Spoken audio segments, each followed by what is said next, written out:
this isn't a real relationship, this isn't the person you're meant to be with, because the person you were meant to be with, they would be here with you right now helping you out. There's nothing worse than spending months, maybe even years, pining over somebody that you can't be with. If this is the situation you're in right now, I really empathize with you. This is why I've created this video, and it's not a video about how you can get your ex back or launch some crazy scheme to hook them back into your life. This is about a video about how you can finally get healthy again and let that person go. Dating is hard enough as it is. It's difficult getting out there meeting new people, it requires a lot of motivation, and it becomes even harder when you're trying to fight against the feeling that there's someone out there that you really should be with. I'm dating coach Hayley Quinn, and in this short video, I'm going to be explaining to you why your ex has such a hold on you and 5 key action steps that you can take for yourself to finally move on. If you're really hung up on someone, chances are you feel like it is unfinished business. In the movies, when 2 people break up, you know what? They get to have brunch together. They get to talk about why the relationship worked, why it didn't work anymore, and it's a nice, neat conclusion. And if you haven't worked it out yet, real life really isn't like that. Maybe you felt that you were led on by someone for a long time. Maybe you were left on the hook and someone said they were coming back from you and then never did, or maybe there was a real lack of clarity at the end of the relationship.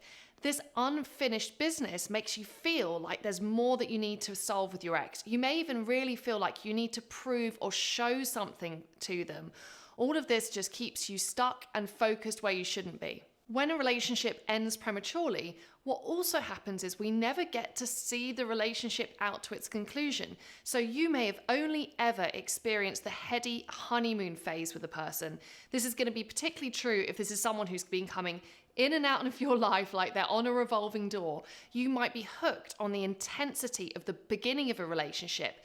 That relationship may have never got to the chance to get kind of bored of each other or have an argument over the dishwasher. So if you're stuck on a romantic high, that can also keep you trapped in the past. So here's the harsh reality.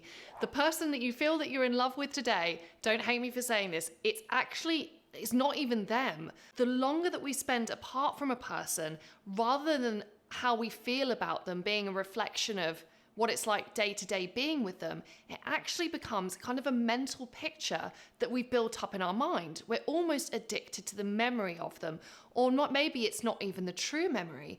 Maybe if you think about it, day to day life actually wasn't that great with this person, and instead what you're thinking about is a fantasy. It's kind of like a mirage. Now, I myself have been in this exact position, and what sometimes that mirage is telling you is that there's something else in your life that you kind of don't want to face up to and deal with. So instead, you stay focused on that fantasy image of your ex who just can't be here right now. And you know the other thing about unrequited love, when we're in unrequited love with someone else, it actively stops us from going out and, kind of putting in the hard work and also having the emotional intimacy to meet people on a daily basis. It's a really clever way that we actually protect ourselves from having real emotional intimacy, because we believe that there's this perfect person for us that we just can't be with. So first step here is to wrap your head around the idea that this isn't a real relationship, this isn't the person you're meant to be with, because the person you were meant to be with, they would be here with you right now helping you out. So now we've got rid of that concern, I'm now going to go into 5 tips how you can shake yourself out of this mindset and really start going after the love you deserve. So your first action step, and this should be an obvious one, is I don't want you checking up on them.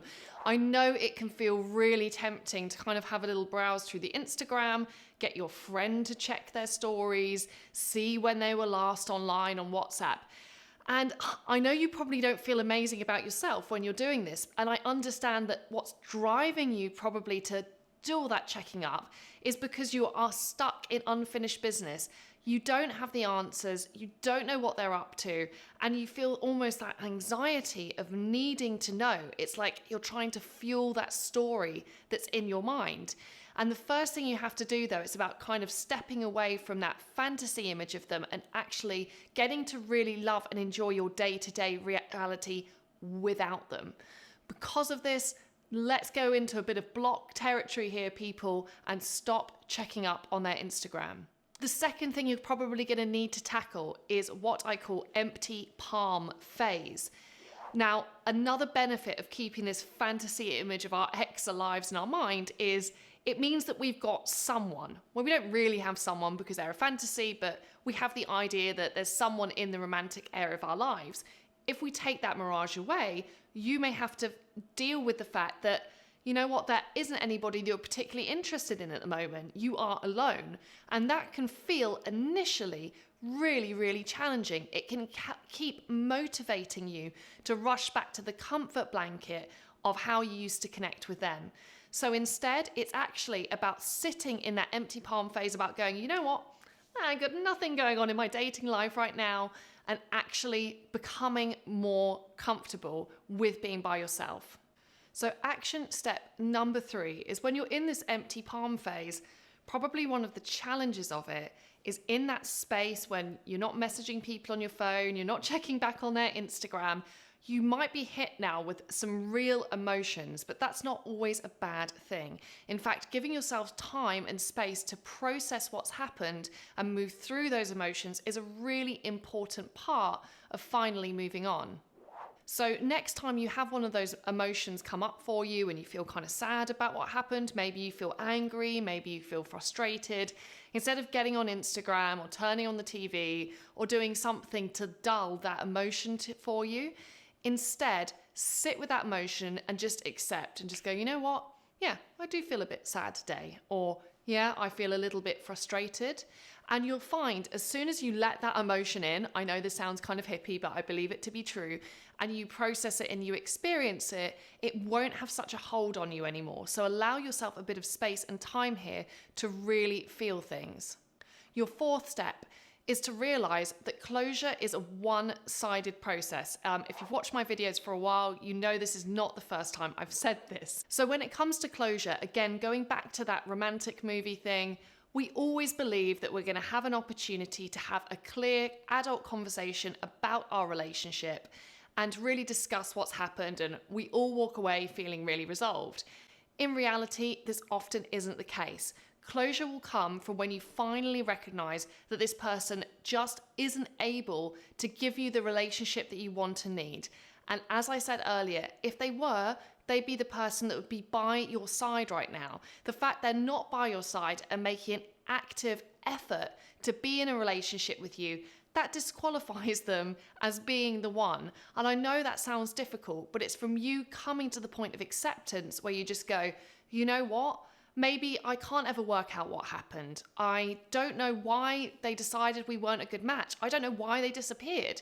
But ultimately, I know that this behavior isn't what I need, and I accept that I deserve better. Your final action step, step number 5, is remember we can grow and we can change and we can grow beyond how our old selves used to think about things.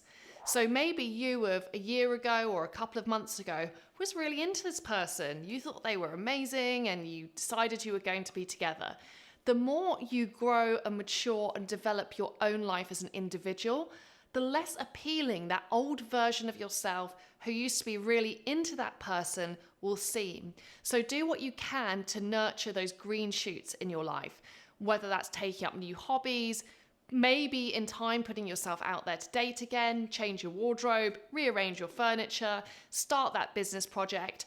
Do whatever you can to signal this is a new time and the start of a new era in your life. So I'm dating coach Hayley Quinn.